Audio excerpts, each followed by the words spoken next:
করো।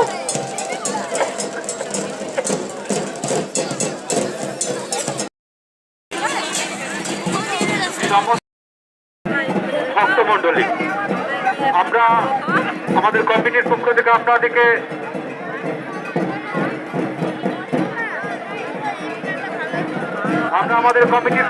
আপনাদেরকে অশেষ অশেষ ধন্যবাদ এবং শুভেচ্ছা জানাচ্ছি শুভ নববর্ষে।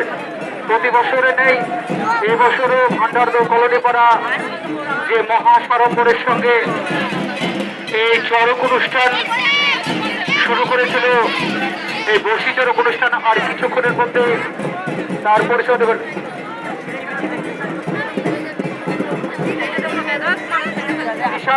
বিশান হাজরা, ভান্ডারদহ থেকে আগত বিশান হাজরা, একটা বাচ্চা ছেলে আমাদের অনুষ্ঠানে 20টি টাকা দান করেছে। এই